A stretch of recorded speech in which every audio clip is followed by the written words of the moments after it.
साहेब।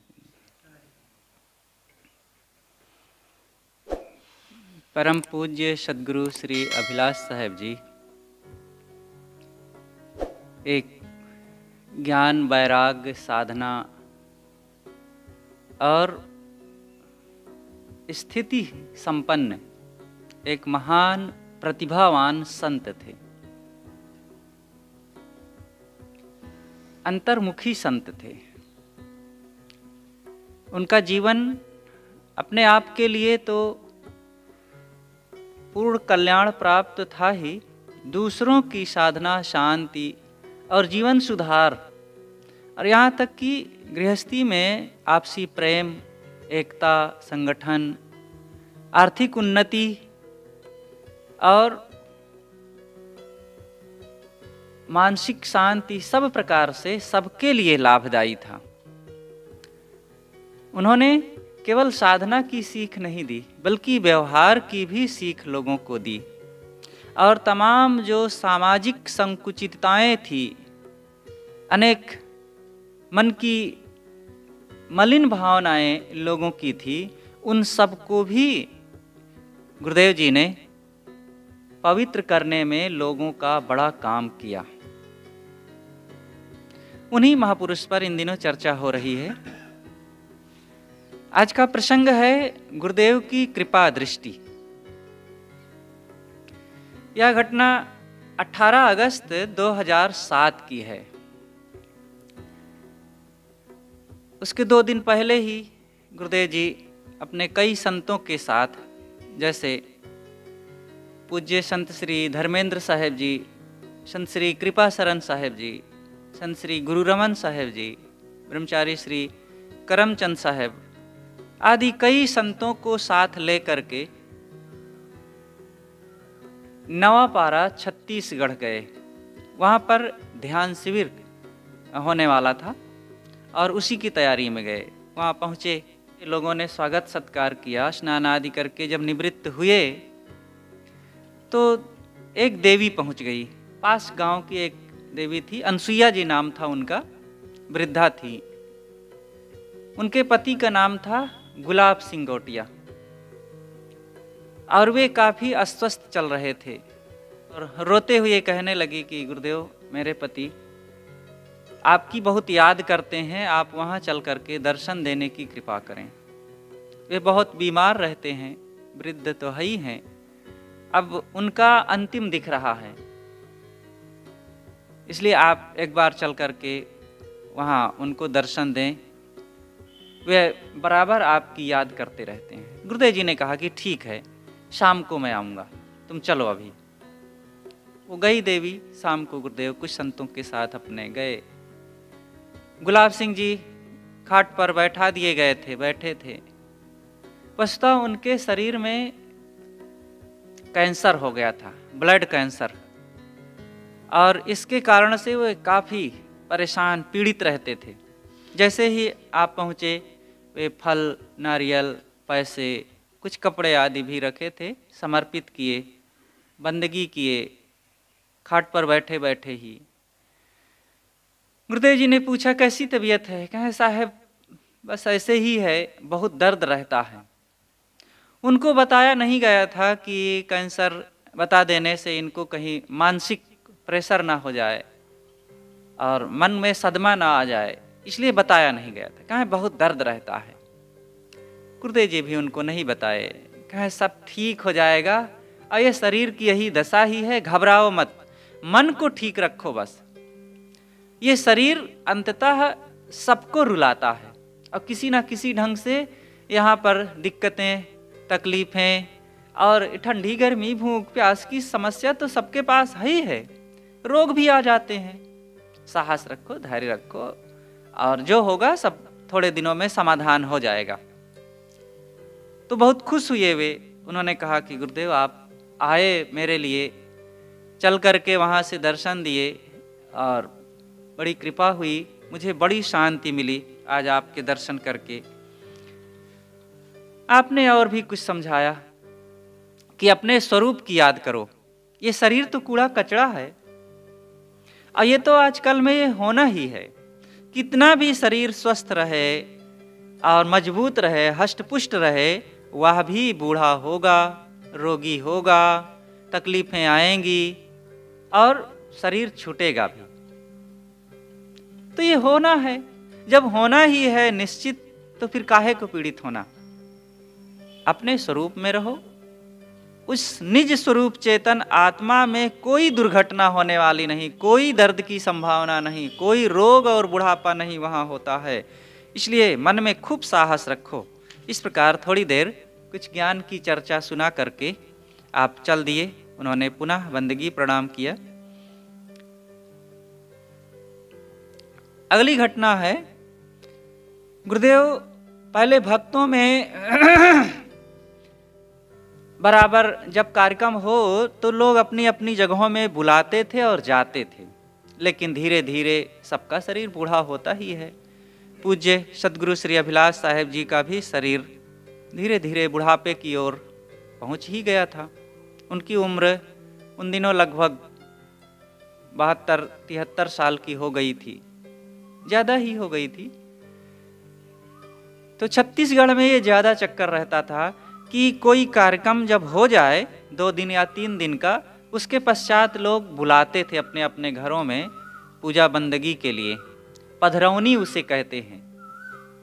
तो जाते थे बराबर, और किसी किसी गांव में तो इतना जाना पड़ता था कि एक गांव में 50 घर 60 घर तक भी जाना पड़ता था।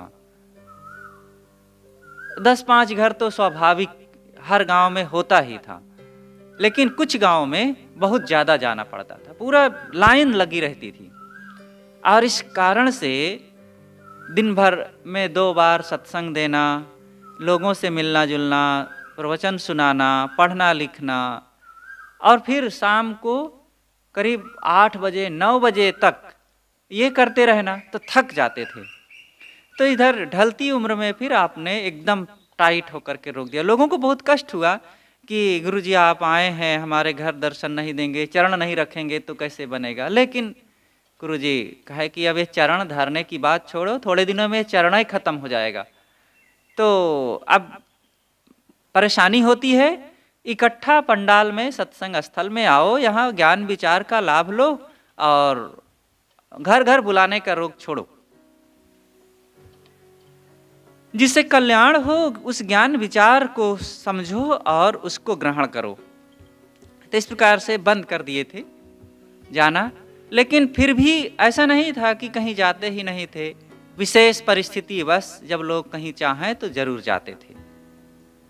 तो वहीं पर नवापारा छत्तीसगढ़ में जो अपना आश्रम है, वहाँ वार्षिक अधिवेशन प्रारंभ हो चुका था।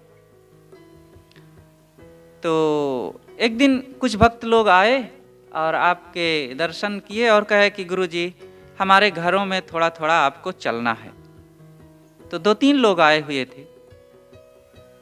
तो एक थे दर्रा गांव के श्री जगतपाल सिंह जी के बच्चे, और दूसरे थे हसदा नाम के गांव एक है जो बीपी साहू जी का गांव है। तो उस गांव से एक सज्जन आए थे वे। तो गुरुजी ने कहा कि ठीक है, अभी तो नहीं चल पाऊंगा, कार्यक्रम होने के बाद जो अंतिम दिन होगा उसके दूसरे दिन एक दिन और यहाँ रहना है, उसमें आ सकूंगा, अभी नहीं, समय नहीं है। कहा ठीक है, उन दिनों ही आप आइए। तो जब कार्यक्रम समाप्त हो गया तो गाड़ी आ गई और गुरुजी सबसे पहले हसदा गए। हसदा में मुनगा के पेड़ से एक युवक गिर गया था। सहजन का पेड़, सहजन यहाँ पर कहते हैं, वहाँ पर मुनगा कहा जाता है। तो वहाँ पर सहजन का पेड़ बहुत होता है, घर घर में एक पेड़ होता है और बहुत पुराना, और 12 महीने फल लगते रहते हैं, बढ़िया सब्जी बनती है। तो उसी पर वो लड़का चढ़ा था, पुराना पेड़ था और डाली उसकी कमज़ोर होती ही है, और गिर गया। बहुत ऊपर से नहीं गिरा था, 10-12 फीट ज़्यादा से ज़्यादा ऊपर से गिरा, लेकिन ऐसा कहीं कुछ शरीर में उसका कोई नस पॉइंट क्या दब गया, कहाँ क्या हो गया कि कमर से नीचे का उसका पूरा शरीर शून्य हो गया। उसको पता ही नहीं चलता था कि कब मलमूत्र विसर्जन हो गया, खड़ा हो ही नहीं पाता था। तो अब अभी 22-23 साल का होनहार नवयुवक, पढ़ा लिखा, तेज तर्रार था, लेकिन ऐसी स्थिति उसकी हो गई। कैसा संसार है! ये प्रारब्ध का प्रभाव कब आ जाए कह नहीं सकते। तो वो बिस्तर पर उसे उस समय बैठा दिए थे, गए, बताए। उसने भी कुछ फूल फल पैसे चढ़ा करके बंदगी किया बैठे बैठे। गुरुदेव जी उसको पूछे, बेटा कोई दर्द तो नहीं रहता है? कहे नहीं, दर्द नहीं रहता है गुरुजी। और उस समय 20-25 दिन हो चुके थे, ज़्यादा ही थोड़ा हो गए थे। दवाई पानी कराते, लोग अब काफ़ी थक गए थे, इलाज पूरा नहीं हो रहा था, लेकिन दर्द ना हो या और कोई तकलीफ ना हो इसके लिए थोड़ी दवा दे रहे थे। अब उसको रेस्ट लेना था केवल। तो कहें दर्द तो नहीं है, लेकिन अब ऐसी स्थिति है कि चल फिर नहीं सकता। गुरुजी ने कहा कि बेटा घबराओ मत, ये संसार ऐसे ही है। ये सोचो कि कम से कम तुम बैठ सकते हो, देख सकते हो, पढ़ सकते हो, बोल सकते हो, सुन सकते हो, समझ सकते हो। तो जो कर सकते हो इस बात की याद करो और इसका लाभ लो। ग्रंथ पढ़ो बैठे बैठे, और भी कुछ ज्ञान की बातें मनन करो, चिंतन करो। अब तुम ये सोचोगे पूर्व की बातें कि पहले मैं दौड़ता था, चलता था, बोझा उठाता था, गाड़ी चलाता था और जहाँ तहाँ आता जाता था, हाय अब ये नहीं कर पाता हूँ। ऐसी स्थिति में मन दुखी रहेगा, बेचैन रहेगा, अशांत रहोगे और जीवन तुम्हारा भार लगने लगेगा। हर हाल में अपनी संभावनाओं को याद करो और उसका सदुपयोग करोगे तो सुखी रहोगे। बहुत ऐसे लोग हैं दुनिया में जो बिस्तर पर पड़े पड़े दर्द से छटपटा रहे हैं, घसीट रहे हैं और लंबा जीवन ढो रहे हैं। तुम्हारा ऐसा नहीं है। और ऐसा कुछ समझा करके गुरुजी उनको प्यार से गाल में हाथ फेरे और सहलाते हुए अपने सीने से लगा लिए खड़े खड़े ही, और वो भी भाव विभोर हो गया, बंदगी किया और फिर गुरुजी चल दिए वहाँ से। तो इस प्रकार से गुरुजी ऐसे दीन दुखी तकलीफ में पड़े हुए लोगों के लिए विशेष कृपा दृष्टि रखते ही थे। वहाँ से लौट करके दर्रा आए। श्री जगतपाल सिंह गौटिया वहाँ के बड़े प्रसिद्ध भगत थे, इन दिनों हमारे समय के। उनकी उम्र 80 से ऊपर हो चुकी थी और बड़े योग्य व्यक्ति थे। अनेक परिस्थिति उन्हीं के लिए कहा जाता हूँ, बहुत बच्चे उनके थे। तो लेकिन वे कभी भी मन से दुखी नहीं होते थे, हरदम कुछ भी। एक बार की बात, उनका एक बच्चा शरीर छोड़ दिया, मास्टर था, उसकी उम्र रही होगी 52-52 साल की। उसके घर पर जाना हुआ, नवपारा में भी घर था। तो वहाँ गए, गुरुजी ने पूछा बाद में कि कितने बच्चे हैं इन दिनों? कहे साहब बताए कि शायद 25 या 26 बताए। कहाँ इतने लोग थे, लेकिन अब एक घट गया है। बड़ी सहजता से बताए, अब एक घट गया है। तो सब लोग हंसे जोर से। तो उनका शरीर छूट गया। जैसे ही घर गए तो लोग आपकी प्रतीक्षा में थे ही, आपको बैठाए, सब लोग मिल आए, दौड़ करके इकट्ठा हुए और बंदगी किए सब लाइन से, क्योंकि बहुत उनके बेटे बहुएं पोते सब लोग थे। बंदगी भाव किए और बैठे। फिर गुरुजी कुछ उनको सुनाए। आपने ये सुनाया कि ये जीवन ऐसे ही है, यहाँ सदा किसी का समय बना नहीं रहता। इस धरती के प्रांगण में एक आता है और पीछे वाले चले जाते हैं। बहुत दिनों से तुम्हारे पितामह जी श्री जगतपाल सिंह जी यहाँ रहे, उनका प्यार सानिध्य मिलता रहा, अब वे गए। उनसे सीखो।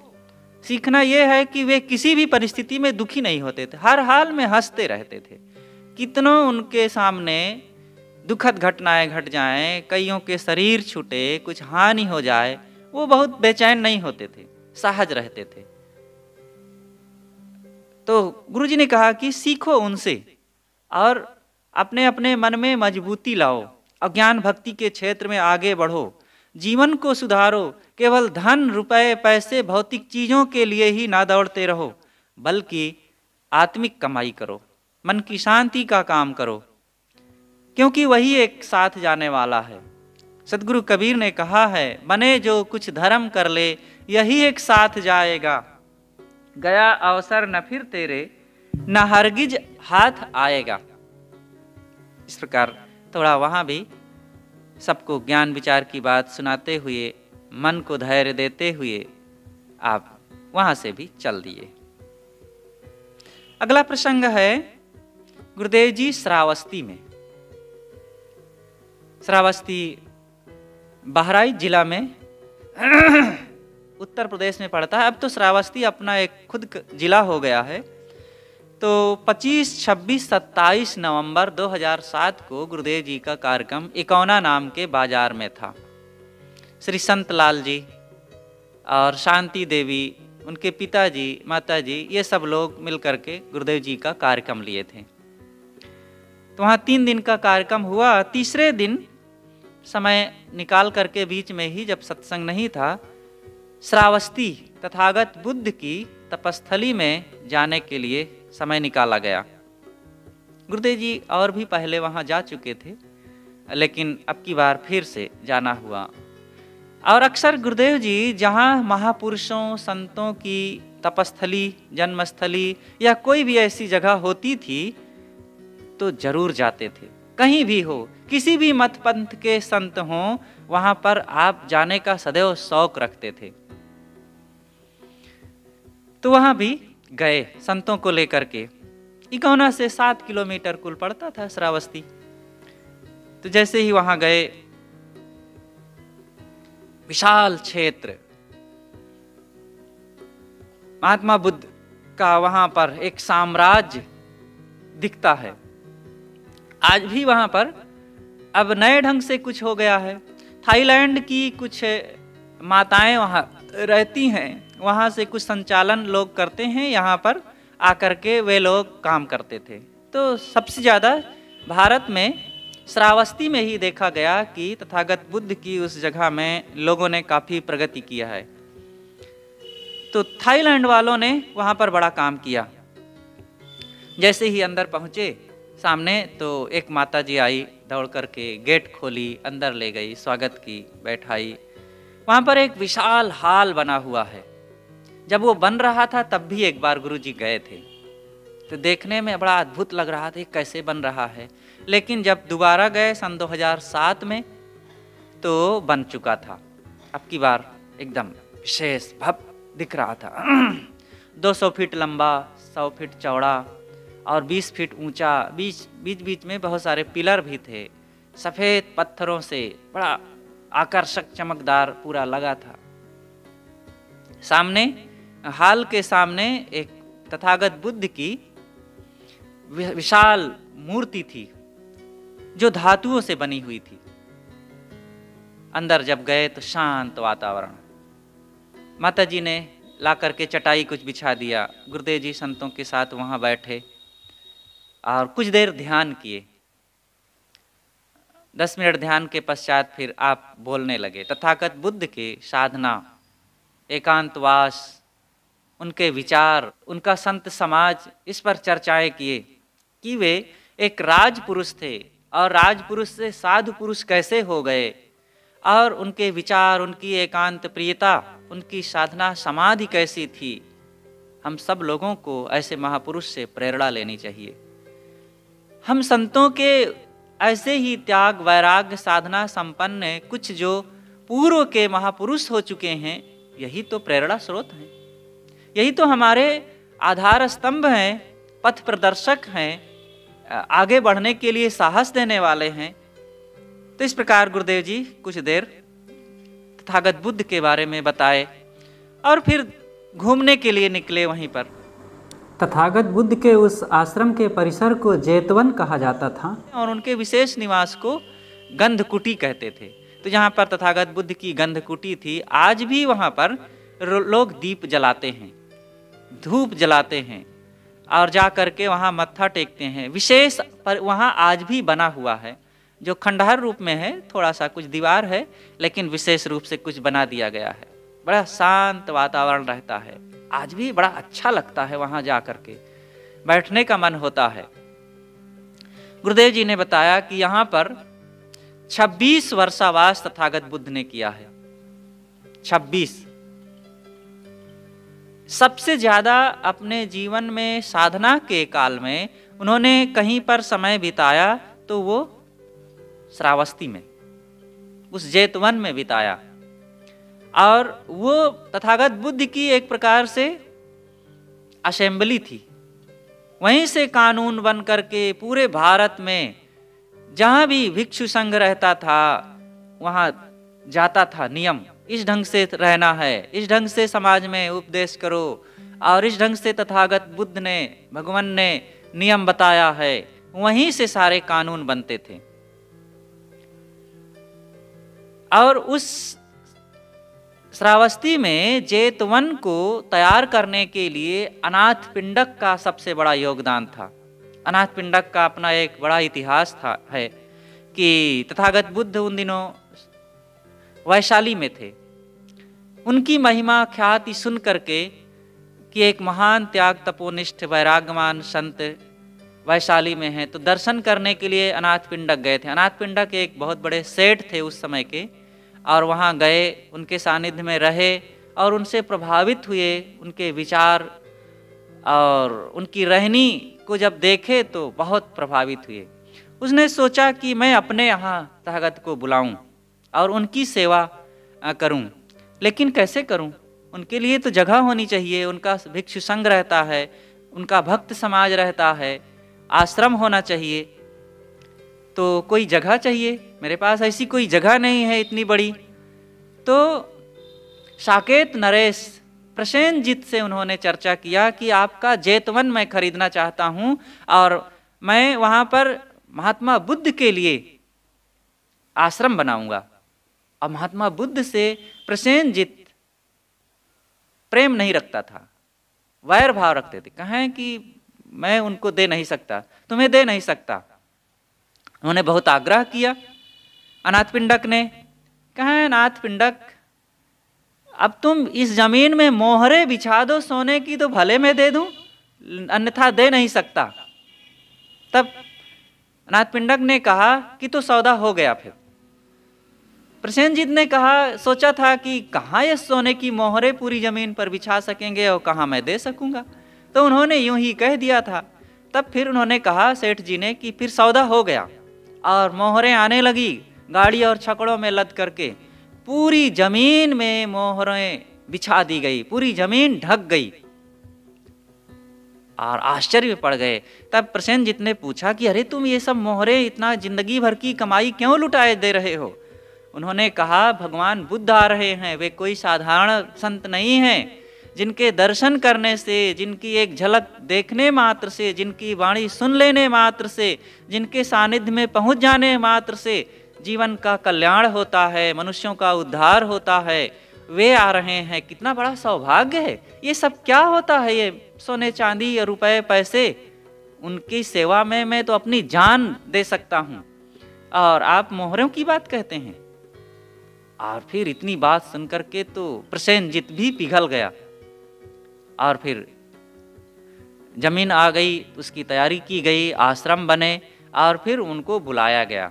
काफी दिनों के बाद फिर तथागत बुद्ध वहां आए और फिर आश्रम बन ही गया था। फिर समय समय से बराबर वहां रहना होता था। तो गुरुदेव जी ने कहा कि ऐसा महापुरुष जो यहाँ बराबर ध्यान, चिंतन, उपदेश, साधना करते रहे, लोग दूर दूर से भारत के विभिन्न क्षेत्रों से आकर के उनके दर्शन करते थे और उनके भिक्षु संघ यहाँ से दूर दूर जाकर के प्रचार करते थे। आज शून्य हो गया है, आज कुछ रह नहीं गया, केवल पर्यटकों की जगह मात्र रह गई है। लोग देश विदेश से घूमने के लिए यहाँ आते हैं। तो ऐसा ये संसार है। अनाथ पिंडक की उन चर्चाओं को याद करते हुए गुरुदेव जी ने कहा कि जिन्होंने अपना तन मन धन सब कुछ समर्पित कर दिया था, धन्य है वो सेठ, वो व्यक्ति जो संत के लिए इतना अपना सब कुछ लगा करके पूरा जीवन लगा दिया। सब समय होते हैं ऐसे लोग, और योग्य महापुरुषों के लिए तो होना ही है। चाहे सदगुरु कबीर साहब हों, सदगुरु विशाल साहब जी हों, सदगुरु अभिलाष साहेब जी हों, और भी जो भी महापुरुष हुए हैं, उन लोगों के लिए भी ऐसे ऐसे समर्पित भक्त तथा संत होते रहे हुए। तथागत बुद्ध के लिए वे तो एक महान प्रातिभ थे ही, उनके लिए तो होना स्वाभाविक था। तो गुरुदेव जी ने थोड़ी चर्चा करके फिर वहां से भी चल दिए, घूम टहल करके।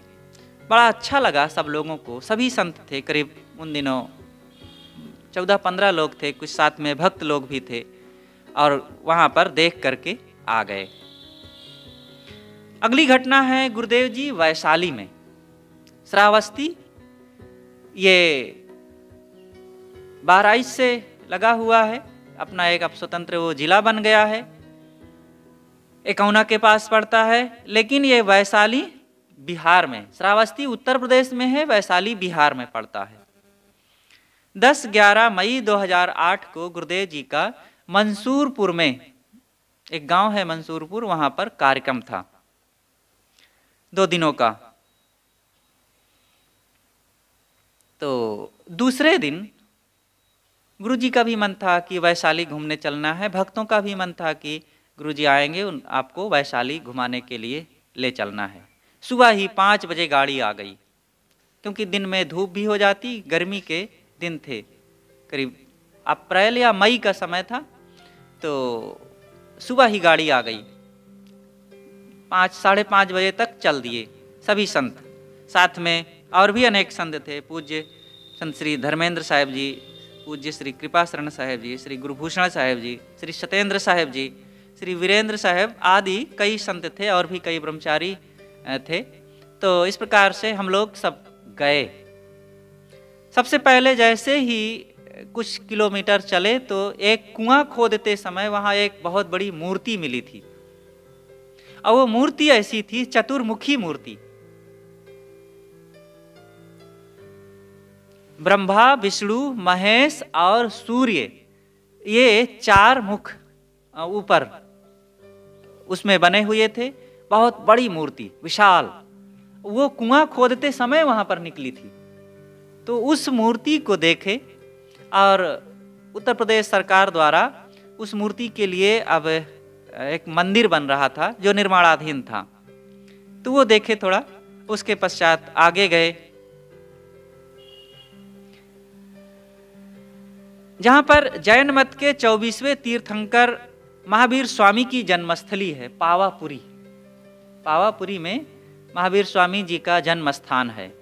वहां गए और वहां देखे तो काफी कुछ महावीर स्वामी जी के लिए बना हुआ है, और उनका निधन भी वहीं उसी के आसपास पास में ही हुआ है, वहीं जन्म भी उनका हुआ।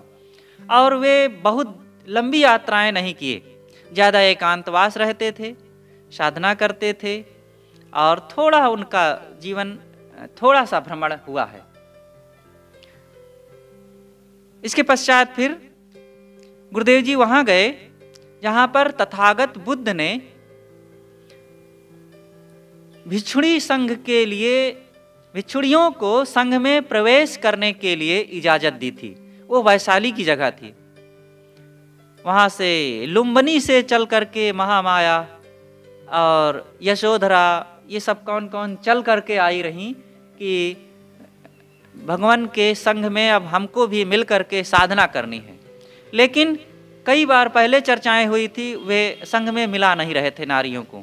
लेकिन अब की बार आनंद के बहुत आग्रह करने से और भी कईयों के आग्रह से फिर तथागत ने मन बनाया कि ठीक है, और वहीं पर उनकी दीक्षा हुई, और भिक्षुणी संघ को फिर अलग से उनकी व्यवस्था की गई, आश्रम बने और वहाँ रहने की इजाज़त दी गई थी। तो वही जगह थी ये। आज वो सब भग्नावशेष मात्र रह गया है। सब कैसे बदल जाता है। बड़ी बड़ी हस्तियां संसार में आती हैं और सब थोड़े समय में लुप्त हो जाती हैं। वन बाग जहाँ पर होता है, कभी महानगर होते हैं वहाँ, और जहाँ पर महानगर होते हैं ध्वस्त खंडहर जंगल होता है। ऐसे आज अनेक जगहें, आपकी ये कौशाम्बी यही है। आज से 1000 साल पहले ये एक महानगर और भारत का एक संपन्न नगर था। यहाँ पर भी तथागत बुद्ध 2 बार आए हैं और कौरव पांडवों का तो ये राज था ही, यहाँ पर उन्होंने ही बसाया था और करीब करीब 3-4 हजार वर्षों तक 4000 वर्षों तक तो ये संपन्न नगर था ही। लेकिन आज एकदम शून्य, गांव साधारण और केवल चिन्ह मिलते हैं राजभवनों के, किलों के और उन भिक्षु संघ के।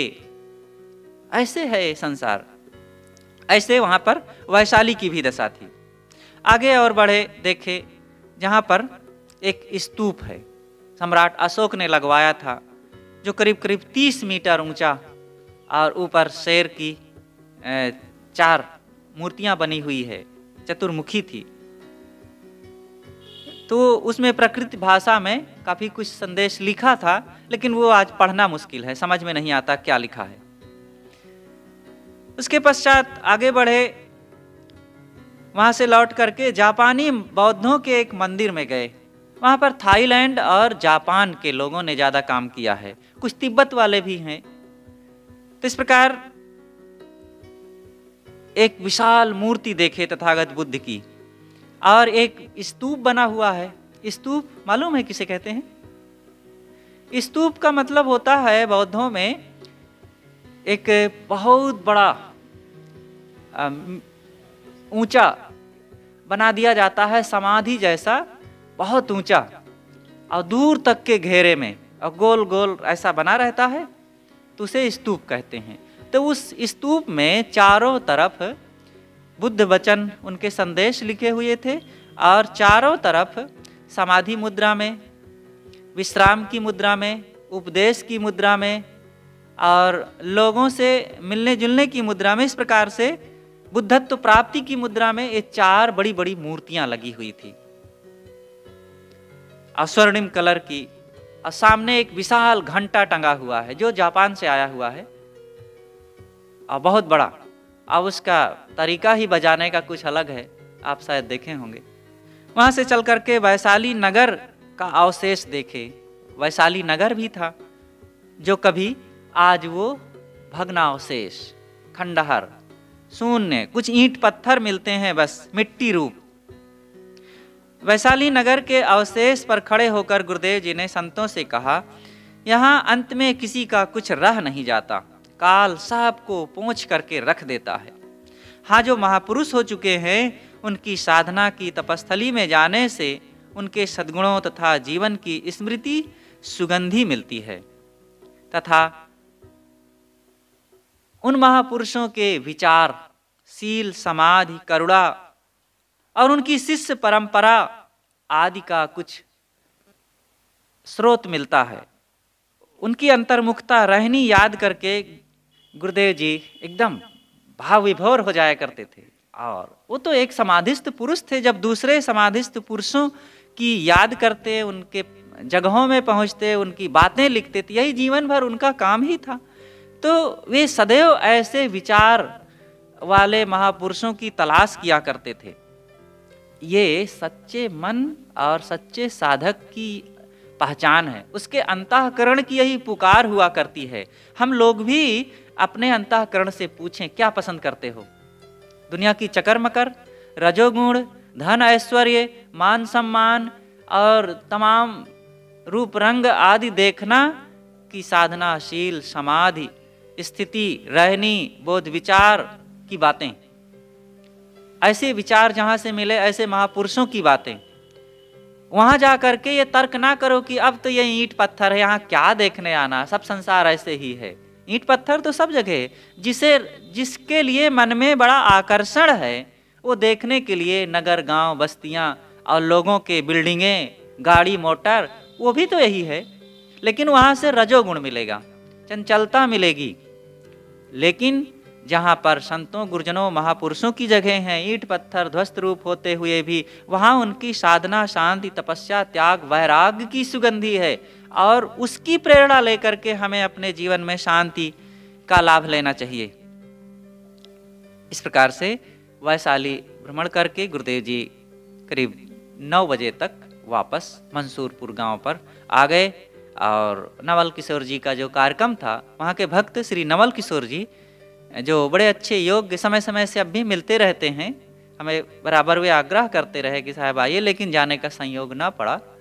तो उनका कार्यक्रम संपन्न हुआ और फिर दूसरे दिन गुरुदेव जी फिर आगे चले गए। मई सन 1959 की बात है। सदगुरु अभिलाष साहब अपने गुरुदेव पूज्य श्री राम सूरत साहब जी के साथ समाज सहित छत्तीसगढ़ गए हुए थे। दुर्ग जिला के पलारी गांव में फिरतू गौटिया एक भक्त हैं, आज वे नहीं हैं, उनका शरीर छूटे बहुत वर्ष बीत गए। तो आज उनका पोता हैं श्री हीरादास जी, जो गुरुदेव जी जब भी वहाँ जाते थे, अनेक बार हमारा भी वहाँ जाना हुआ, तो वे सदैव साथ में जहाँ जैसे जरूरत पड़ती थी गाड़ी लेकर के अपनी पहुँचते रहते थे। तो श्री हीरादास जी उनके पितामह थे श्री फिरतू गौटिया जी। उन्हीं के घर पर सदगुरु श्री राम सूरत साहब जी का समाज सहित निवास हो रहा था। गुरुदेव जी भी वहाँ थे। तो एक दिन संदेश आया कि चिवरी गांव के भक्त श्री ईंदल गौटिया जी का अम्लपित्त बढ़ जाने से उनका स्वास्थ्य बहुत खराब हो गया है और वे पूज्य श्री अभिलाष साहब जी की बहुत याद कर रहे हैं। तो सदगुरु श्री राम सूरत साहब जी ने पूज्य श्री अभिलाष साहब जी को बुला करके कहा कि अभिलाष दास जी, देखो ईंदल गौटिया जी का स्वास्थ्य बिगड़ गया है और तुम्हारी बहुत याद कर रहे हैं, जाओ चले जाओ। गुरुदेव जी फिर आए। करीब पलारी से 15 किलोमीटर धमतरी पड़ता है और पैदल आए वहाँ से। और धमतरी में छोटी लाइन नेरोगेज की ट्रेन पकड़ करके सिर्री आए और सिर्री उतर करके फिर चिवरी आए पैदल। और चिवरी में फिर ईंदल गौटिया जी के छोटे भाई साहब के यहाँ आपका निवास हुआ, कृपाल गौटिया के घर पर।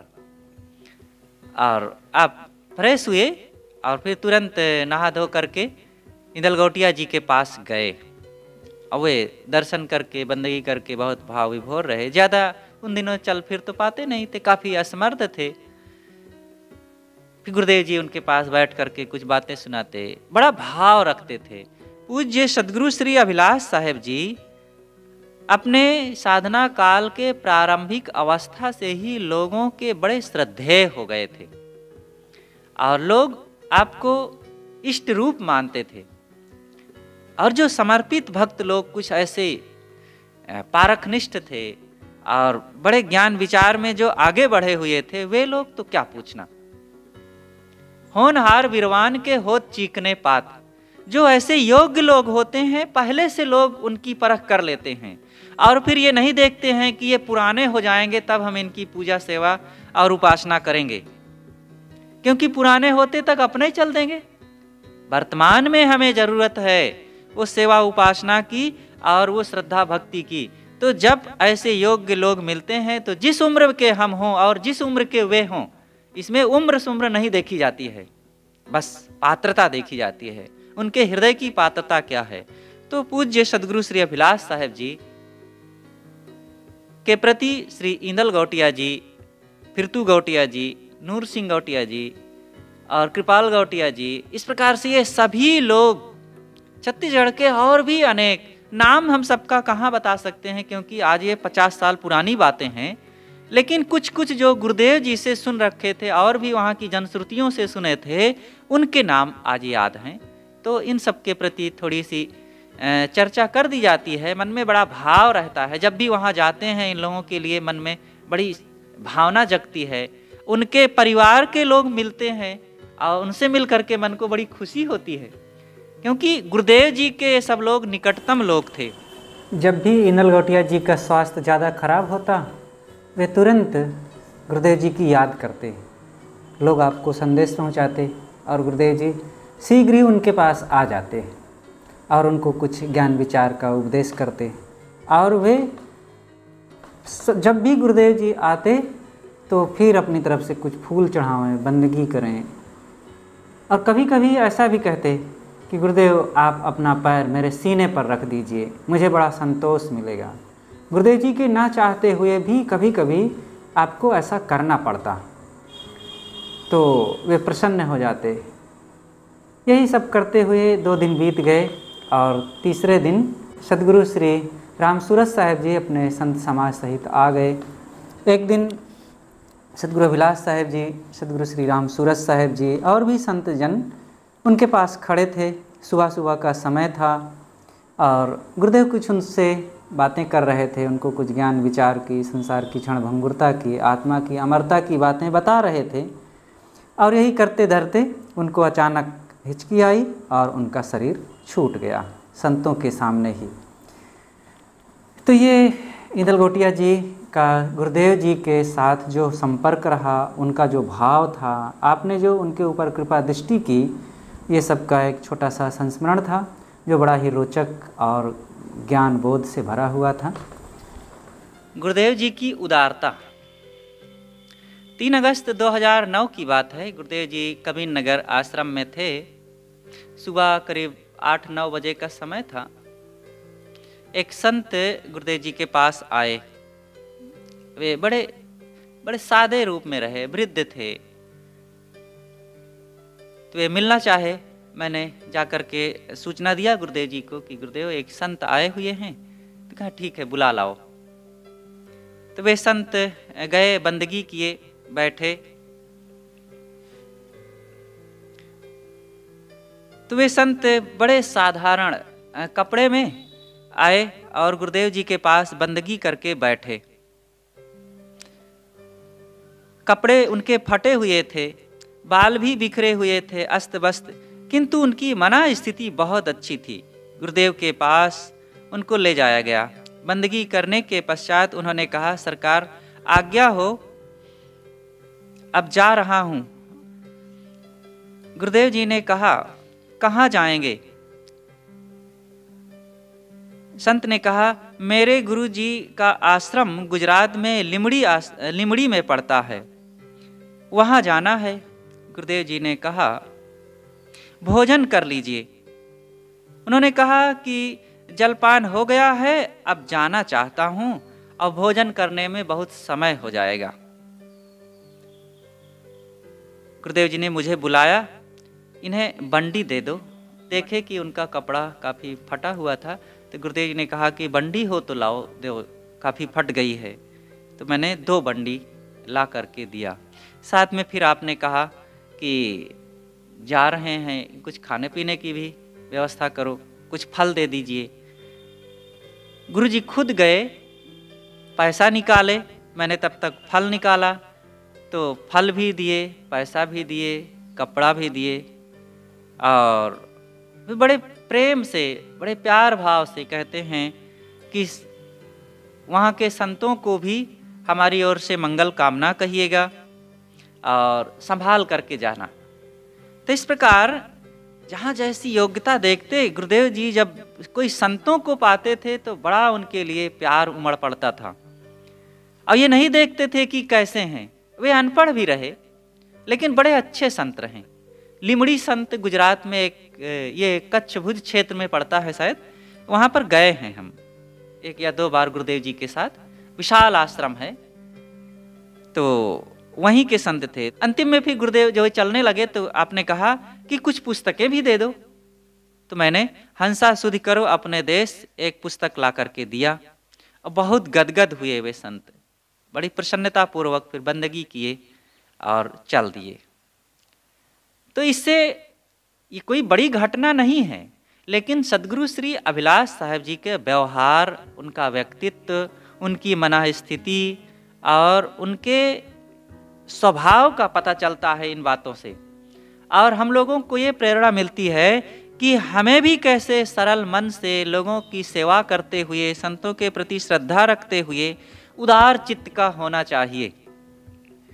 गुरुदेव जी समय समय से बहुत पुस्तकें लोगों में मुफ्त में बांट दिया करते थे। जब भी कोई नया पुस्तक का प्रकाशन होता था तो उसका पहला संस्करण का अधिकतम हिस्सा तो लगभग फ्री में वितरण करने में ही खर्च हो जाता था, समाप्त हो जाता था। तो कई बार संत लोग या कुछ लोग कहते, गुरुजी तो इतनी सारी पुस्तकें, इतनी कीमत की पुस्तकें तो यूं ही बांट देते हैं। तो गुरुदेव जी कहते कि इन्हीं संतों और भक्तों की कृपा से आता है और इन्हीं में खर्चा हो जाता है। हम क्या लेकर के आए थे? और फिर इस प्रकार से देने में हम संतों को देते हैं, भक्तों को देते हैं, वे लाभ लेते हैं, तो इससे हमें खुशी मिलती है और देने से घटता नहीं है।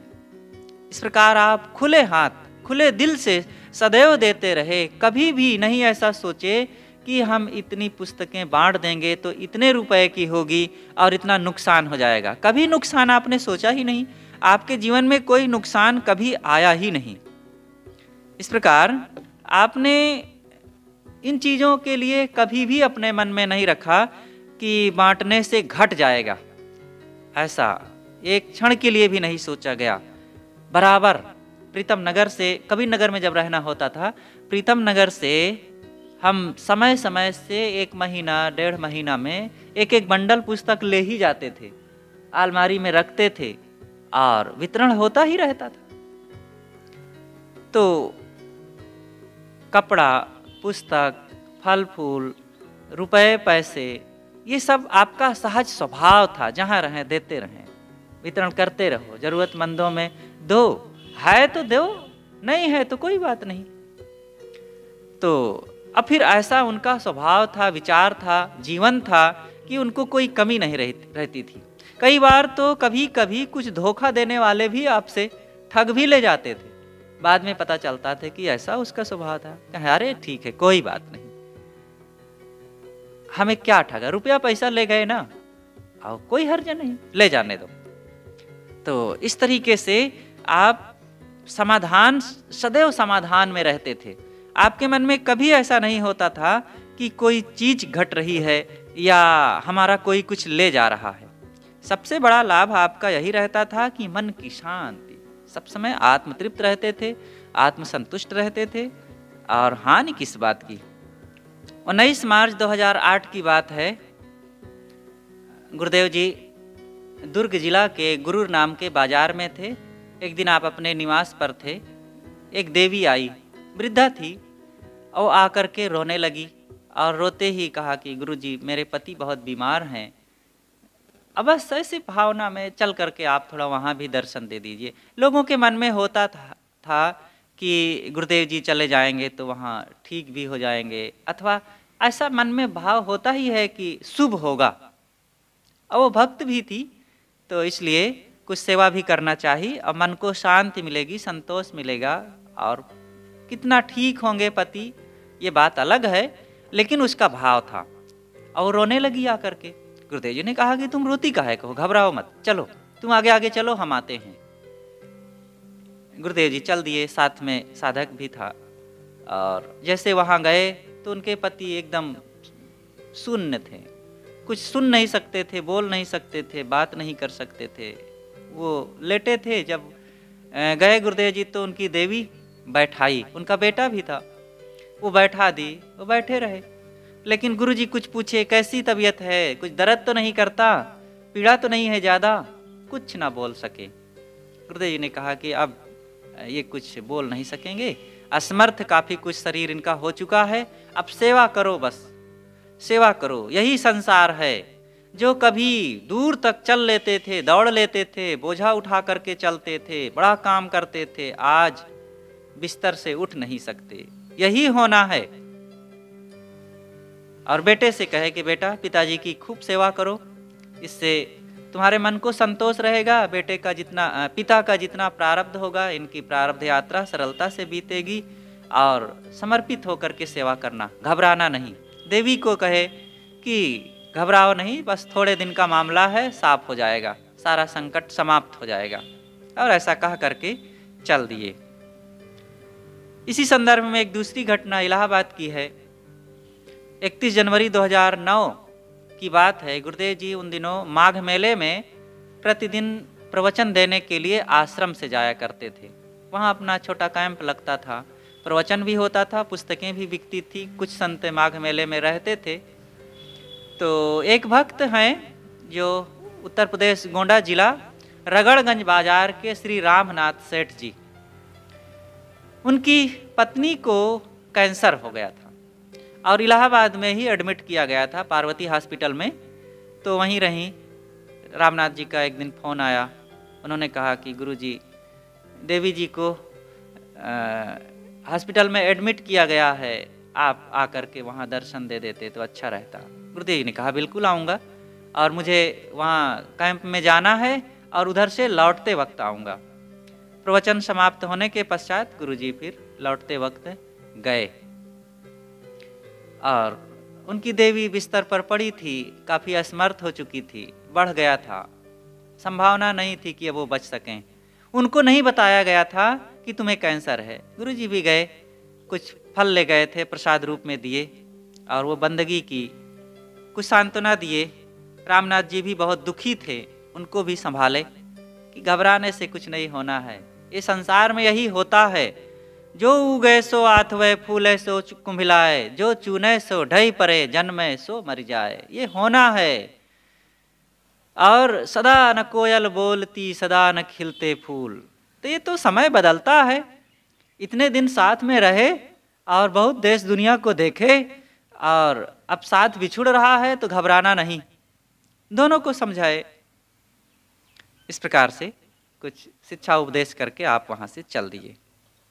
2 अप्रैल 2008 की बात है। गुरुदेव जी छत्तीसगढ़ दुर्ग जिला के कचांदुर नाम के गांव में थे।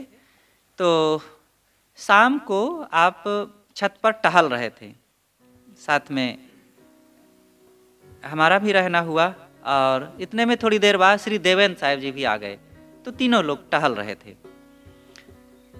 तब तक मेरे मोबाइल पर, गुरुदेव जी का ही मोबाइल रहता था मेरे पास, तो उस पर एक मैसेज आया। उन दिनों एक भक्त जुड़े हुए थे, पुनीत राम जी, जो पसौद नाम के गांव के थे, बड़े अच्छे थे। वे अलग कहीं और रहते थे, उनका परिवार बड़ा समर्पित, भक्ति भाव वाला। और उन्होंने मैसेज किया, बराबर वे फ़ोन करते रहते थे, सदगुरु कबीर साहब जी की यह साखी कि लकड़ी जल कोयला भई, कोयला जल भई राख, मैं पापिन ऐसे जली, कोयला भई न राख। तो मेरा इसका जवाब देने का मन हुआ, लेकिन अर्थ ही पता नहीं था। तो उसी समय टहलते टहलते गुरुदेव जी से मैंने पूछा कि गुरुदेव जी, इस साखी का क्या अर्थ होता है? तो आपने बताया, यहाँ साधक की एक अंतर्वेदना है। वो अपने मन में सोचता है साधक कि लकड़ी तो जल करके कोयला हो गई, और लोग कोयले का भी उपयोग कर लेते हैं, और जब कोयला का उपयोग जलाने में किए तो कोयला भी जल करके राख हो गई, और राख का भी लोग उपयोग कर लेते हैं। साधक कहता है, मैं ऐसा पापी हूं कि मैं ना कोयला बन सका और ना राख बन सका। अब मेरा कोई उपयोग ना हुआ साधना ना करने से, क्योंकि जो साधना नहीं करेगा, मन की स्वस्थता का काम नहीं करेगा, अंतर्मुख नहीं होगा, तो क्या होगा? खाएगा, पिएगा, चीज़ों का उपयोग करेगा, जीवन का समय बिताएगा, अब बनेगा क्या, पाएगा क्या, होगा क्या उसका? तो यही बात यहाँ पर सदगुरु कबीर साहब कहते हैं कि लकड़ी जल कोयला भई, कोयला जल भई राख, अब मैं पापिन ऐसी जली, कोयला भई न राख। तो साधक को अपने जीवन में देखना चाहिए कि हम क्या बन रहे हैं। ना कम से कम कुछ हीरा बन सकें तो कोयला बने, कोयला ना बन सके तो राख बन जाए। राख का भी उपयोग हो जाता है, लोग बर्तन मांजने में, हाथ मांजने में उपयोग कर लेते हैं। किसी के हाथ की शुद्धि के लिए भी हम सहारा बने, अब अपने हाथ को शुद्ध रखें। इस प्रकार गुरुदेव थोड़ा सा कुछ बताए और फिर श्री देवेंद्र साहिब जी से बात करते हुए कहते हैं, यहाँ सभी देहधारी जल रहे हैं, शरीर दुखों का घर है, और अधिक दुख तो शरीर नहीं मन देता है, और मन को ठीक ना करने के कारण यहाँ शिक्षित अशिक्षित, नर नारी, असहरी देहाती सब बेचारे दुख की खाट में पड़े चिंता भय शोक की आग में जल रहे हैं। गुरुदेव ने किसी भक्त की याद करते हुए कहा कि उनका हार्ट अटैक हो गया और देखो उनका शरीर छूट गया। तब फिर वे अपनी तरफ मुड़ते हुए कहते हैं, इतना हमारे शरीर का बीत गया समय, अब तो हमारा हार्ट फेल हो जाना चाहिए।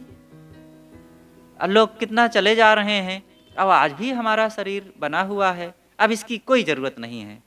तब श्री देवेंद्र साहब जी कहते हैं कि साहब आपका ऐसे कैसे हो जाएगा, आपको कोई चिंता नहीं, कोई फिक्र नहीं है, कोई तनाव नहीं है। जिसको तनाव चिंता टेंशन होती है उसका हार्ट अटैक होता है, उसका फेल होता है। तब गुरुदेव जी ने हंसते हुए कहा कि अरे भैया, जब समय आ जाएगा तब कोई रोक नहीं पाएगा और कोई ना कोई ये बहाना आ जाएगा, कहीं एक्सीडेंट का तो कहीं हार्ट अटैक का, कहीं हार्ट फेल होने का तो कहीं रोग की बीमारी का, रोग या बीमारी का, ये आ जाएगा और कोई इस शरीर को फिर बचा ना सकेगा। तब श्री देवेंद्र साहब जी कहते हैं कि साहब गुरुदेव, आपके शरीर की बड़ी ज़रूरत है और आप जब तक रहेंगे हम लोगों का बड़ा कल्याण होता है और आपका जीवन संतों भक्तों के लिए कल्याण का एक आधार है। तब गुरुदेव जी कहते हैं कि तो कोई उपाय करो फिर और अभी बचा लो 200-400 साल। तब फिर हंस करके रह गए। कुछ उपाय नहीं है, कोई रहने वाला नहीं है, कोई बचने वाला नहीं है। तो गुरुदेव जी ने हंसते हुए कहा, जगत चला जाए यहाँ कोई ना रहैया। यहाँ सबको जाना है और जाना अच्छा है, इसलिए जाने की बात याद करके चिंता और भय नहीं होना चाहिए। परिस्थितियों से घबराओ नहीं। 22, 23, 24 मई 2008 की बात है। गुरुदेव जी सुल्तानपुर जिला के गुप्तारगंज नाम के बाजार में थे और वहीं पर 3 दिन का कार्यक्रम था।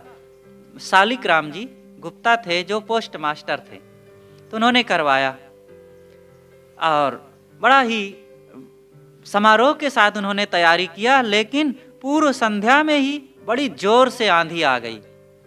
ये मई का समय था, मई में आंधी आती ही है, तो इतना आंधी आई कि पंडाल गिरा और सब ध्वस्त हो गया और बारिश भी हो गई। दूसरे दिन फिर तैयार किया गया। तो पहले दिन का कार्यक्रम थोड़ा सा हुआ था, दूसरे दिन फिर बहुत जोर से बारिश हुई, आंधी आ गई, तो फिर सब खड़बड़ हो गया और संत लोग थोड़ा सा बोले और गुरुजी ने सोचा कि पहले दिन कार्यक्रम ना हुआ लेकिन चलो दूसरे दिन चलेंगे। अब मौसम काफ़ी बिगड़ गया था, लेकिन आप सोचे कि चाहे जैसे हो चलना है। गाड़ी से गए और जैसे ही पंडाल के पास पहुँचे इतना ज़ोर से बारिश शुरू हो गई कि गाड़ी से आप उतर ही ना सके और फिर वापस लौट आए और सब लोग भाग गए, वहाँ पर कोई था ही नहीं। तीसरे दिन के कार्यक्रम में फिर मौसम बढ़िया साथ दिया, अच्छा सा मौसम रहा और खूब लोग चारों तरफ से आए। तो जो दूसरे दिन शाम को शालिक राम गुप्ता जी आए गुरुजी के पास और बहुत दुखी मन से कहने लगे कि गुरुजी, हमारा 3 दिन का जो आयोजन था 2 दिन तो एकदम खराब हो गया, अगला 1 दिन है, अब देखो क्या होता है, बहुत कष्ट है, सारा कार्यक्रम का आयोजन हमारा फेल हो गया। गुरुदेव जी ने कहा कि आप घबराते काहे को, तुम चिंता ना करो, ये सोचो कि तुम्हारा जो निश्चय था कि हम संतों को बुलाएंगे, भक्तों को बुलाएंगे, वो बुलाए और लोग आए, तुम्हारा वो अनुष्ठान पूरा हुआ। अब रही बात सत्संग कार्यक्रम की, आंधी तूफान आ गया, नहीं हो सका। प्रकृति पर किसी का अधिकार नहीं है, जो अपने अधिकार में नहीं है उस पर सोचने की क्या जरूरत। चिंता ना करो, सब ठीक हो जाएगा। ये सोचो कि कम से कम भूकंप तो नहीं आया, अब भूकंप आया होता, ये मकान गिर गया होता, तुम भी कहीं दबे पड़े होते, हम भी कहीं दबे पड़े होते, हाथ पैर टूट गया होता, मर गए होते, तब तो कोई बात ही नहीं। अब जीवित कहीं दबे घसीटते अथवा उसी में कराहते होते, तब क्या दशा होती। कहा साहब तब तो बहुत दुख होता। कहा उस दुख से ये तो अच्छा है ना कि अपने घर पर हैं, खा पी रहे हैं, चीजें हैं, आराम से रह रहे हैं, लोगों को भी कोई ऐसा कष्ट नहीं हुआ है और सब जो तुम्हारे नाम से आए हैं सब अपनी अपनी जगहों में सुरक्षित हैं, कोई दिक्कत नहीं है। सोचो हम लोगों को कुछ ना हुआ होता, किसी भगत को पंडाल गिर जाने से उसका हाथ पैर टूट गया होता, तब भी कितना ऑब्जेक्शन होता, लोग क्या कहते, तुम्हें कष्ट होता। कुछ ऐसा नहीं है, इतना ही तो हुआ कि सत्संग नहीं हुआ। कि साहब तब तो कोई बात ही नहीं, ठीक है। तो कहें ठीक तो है ही है। और ये सब समय है, समय के हिसाब से जीना आना चाहिए, सोचना आना चाहिए। इसलिए घबराओ नहीं, चिंता ना करो। और फिर तीसरे दिन मौसम बढ़िया रहा, पंडाल फिर तैयार किया गया और सत्संग हुआ। गुरुदेव जी गए, खूब लोग आए और खूब गुरुदेव जी ने एक्स्ट्रा टाइम दिया और बोले और लोग बहुत गदगद हुए, सबको बड़ा आनंद आया और फिर संपन्न हुआ कार्यक्रम। तो इस प्रकार आज का ये कुछ चर्चाएं रही गुरुदेव जी की, जो अनेक उनकी कृपा दृष्टि और उनकी यात्राएं वैशाली और श्रावस्ती की ओर, और अनेक ढंग से लोग कैसे आए और कैसी कैसी परिस्थितियां आई, आपकी उदारता कैसी रही। तो इन सब चीज़ों पर बातें हुई आज और यहीं पर समाप्त करते हैं। बोलिए सद्गुरुदेव की जय।